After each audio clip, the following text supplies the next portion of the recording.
Comme la plupart des profs, des enseignants, je pense, je vais utiliser des ressources type PowerPoint, type vidéo, des dossiers un petit peu riches, on va dire. Mais je pense que la richesse du support, de l'environnement, c'est pas tellement lié au support lui-même qu'au dispositif qu'on va mettre en place. C'est-à-dire que je vais prendre un exemple, je fais un exercice de synthèse pour des étudiants de master, je décide de filmer un ingénieur en génie civil, par exemple, pour montrer qu'il y a des affinités entre l'exercice que je vais proposer, qui est souvent pour les étudiants confinés dans un espace qui est l'espace universitaire, et ils ne prennent pas suffisamment en compte le fait que ces exercices-là finalement, ils vont le retrouver dans leur milieu professionnel. Donc l'idée, c'est d'avoir un support vidéo, donc forcément un support riche, et puis riche aussi, d'autant plus riche que c'est un professionnel qui va parler à des futurs professionnels. Et je vais mettre en place avec cet expert une séquence vidéo de 4-5 minutes qui va reprendre, mais d'une manière très neutre, je dirais, les points essentiels du cours. Et après, une fois que cette séquence vidéo, donc par définition riche, une situation réelle, je vais créer un environnement qui va amener progressivement les étudiants eux-mêmes par des questions, un espace aussi collaboratif que je vais créer, va amener donc les étudiants à repérer eux-mêmes et à élaborer eux-mêmes leur grille finalement de l'exercice humain. C'est-à-dire qu'eux-mêmes, les étudiants, vont remonter à la source et vont eux-mêmes produire finalement ou extraire ce qui est important pour eux de ce support-là. Donc c'est pas tellement le support riche tel qu'il est, non, c'est plutôt la façon dont l'enseignant va. Ce que je veux dire, c'est qu'on peut avoir un support simple, très très simple, mais faire une exploitation très riche. Il ne faut pas se laisser abuser par.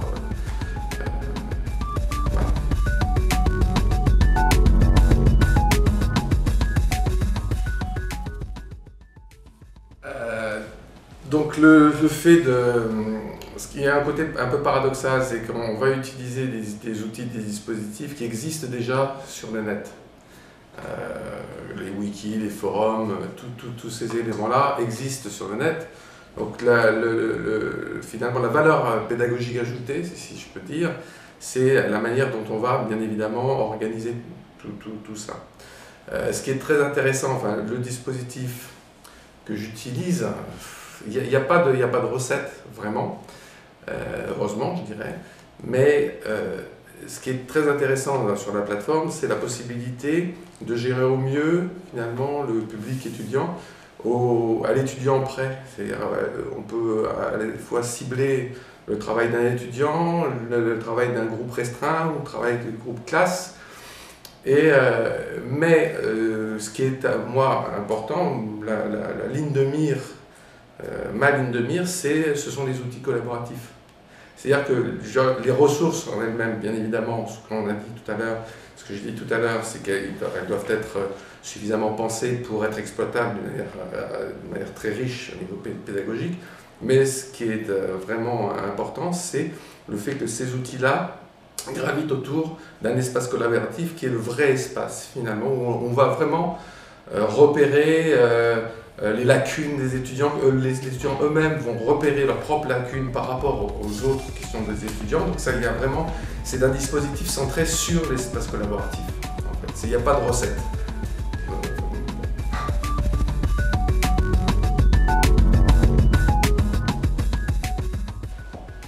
Il y a ce qu'on peut observer, ce que j'ai pu observer, c'est une inertie qui est plus forte au départ lorsqu'on va utiliser la plateforme ou ce type d'enseignement associé à la plateforme. Il y a une inertie qui est plus importante parce que les étudiants n'ont pas l'habitude de travailler sur la plateforme. Donc il y a un certain délai quand même avant qu'ils prennent conscience que le support peut leur apprendre quelque chose. Et à partir du moment où ils ont compris, là ça va très vite. C'est-à-dire qu'on sent en voyant un petit peu les tableaux de bord, on sent que l'activité devient plus importante. Et là, effectivement, la référence au cours devient plus systématique, les critiques, dans le sens positif du terme, se multiplient. Et là, on sent qu'il y a vraiment un déclic, un démarrage, et les étudiants sont beaucoup plus actifs, donc productifs, donc ils apprennent mieux, en fait, c'est clair. Oui. C'est toujours ce que je disais tout à l'heure par rapport à l'espace collaboratif, c'est-à-dire qu'ils prennent en charge cet espace. Alors il y a des étudiants qui sont beaucoup plus hésitants, mais le fait d'interagir, le fait de créer finalement le groupe classe au sein de cet espace, au sein de la plateforme, crée des synergies et ils développent leur esprit beaucoup plus rapidement, je pense, leur esprit critique. Enfin, c'est ce qu'ils disent en tous les cas.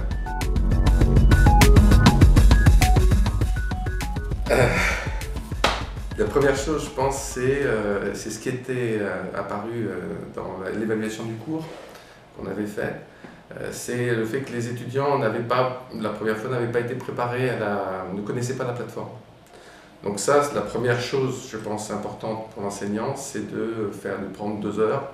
Et si l'étudiant, bien évidemment, ne connaît pas la plateforme, si le groupe classe ne connaît pas la plateforme, ce qui était mon cas, faire une initiation, leur montrer un petit peu ce qu'ils peuvent attendre de la plateforme et ce que l'enseignant va pouvoir leur demander sur la plateforme.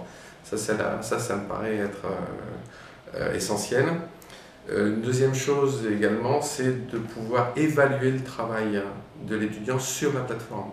Si dans la première année, donc je ne l'avais pas tellement fait, et je me suis rendu compte effectivement que les connexions n'avaient pas été si nombreuses que ça. Donc on avait retravaillé ça avec les CAP, avec Emmanuel.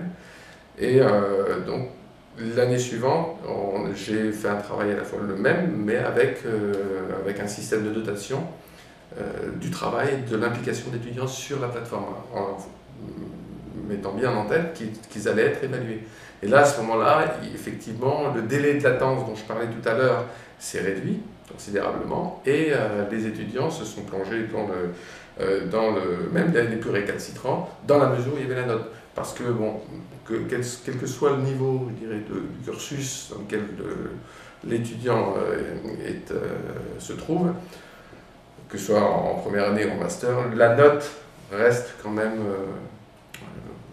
déterminante. Donc si on ne met pas de note, les étudiants n'y vont pas. C'est malheureux, mais c'est comme ça. Donc il faut noter l'implication de l'étudiant par rapport à... ensuite, donc, ce qu'il faut avoir en tête, c'est effectivement, pour moi, par rapport à l'utilisation que j'ai de la plateforme, c'est ce que je disais encore tout à l'heure, c'est vraiment de créer son cours, par rapport, bien évidemment, au contenu de son cours, mais par rapport à l'utilisation qui va en être faite et anticipée par rapport aux outils collaboratifs. C'est-à-dire que je mets ça en place.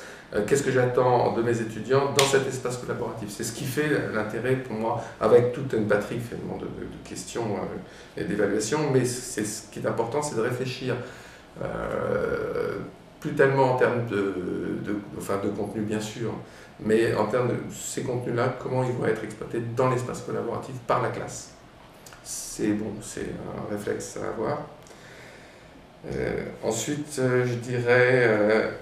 oui, autre chose, c'est de se méfier aussi, parce que la réaction des étudiants, dans la mesure où ces outils collaboratifs, la première des choses qu'ils disent, mais ça je pense que tous les enseignants l'ont remarqué, ils disent mais pourquoi on va sur Spiral, pourquoi on va sur le blog, pourquoi on va sur forum, wiki, on a tout ça sur internet.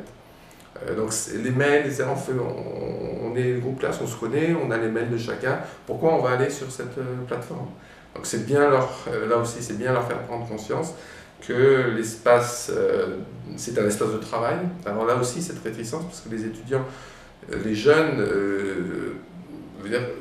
sont avec Internet, avec ces outils tous les jours, mais le problème c'est qu'ils ont des habitudes, ils échangent, ils zappent, ils n'ont pas d'espace de travail, de contrainte en quelque sorte. Et il faut effectivement leur faire prendre conscience que cet espace, c'est un espace de travail. Donc les outils collaboratifs qu'on met à leur disposition, c'est pas simplement pour échanger, zapper, c'est vraiment un travail guidé. Donc ça, ils n'ont pas encore... c'est très difficile à leur faire prendre conscience de ça. Donc ça, il faut vraiment insister, à mon avis, il faut insister là-dessus pour que les étudiants arrivent très rapidement à intégrer cette nouvelle dimension. Et puis la dernière chose, c'est peut-être prendre conscience, mais ça, on est tous pareils, c'est qu'il y a deux temps en fait dans la plateforme, l'utilisation de la plateforme. Il y a un temps que l'on peut réinvestir. C'est-à-dire que le contenu, je mets un contenu, je vais le réinvestir les années précédentes, les années suivantes. Donc ça, c'est du temps. Je passe du temps et je sais que je vais pouvoir récupérer ce temps. C'est-à-dire que je deviendrai un chef d'orchestre et je vais prendre. Et puis il y a un temps qui est, lui, constamment à refaire. C'est-à-dire on perd entre guillemets, on va perdre son temps. Et c'est dans la gestion de l'espace collaboratif. C'est-à-dire que ça, c'est un espace... c'est du temps perdu, encore une fois perdu, c'est positif dans mon esprit, hein. C'est pas du temps perdu pour les élèves et pour nous, hein, dans notre boulot, mais c'est du temps qu'il va falloir réinvestir à chaque fois. Donc si, le conseil que je donne, c'est si l'enseignant ne veut pas ou ne peut pas mettre à disposition ce temps-là, il faut qu'il reste dans l'espace proprement de mise à disposition d'un contenu qu'il va réexploiter les années suivantes. Voilà un petit peu les conseils que je peux donner.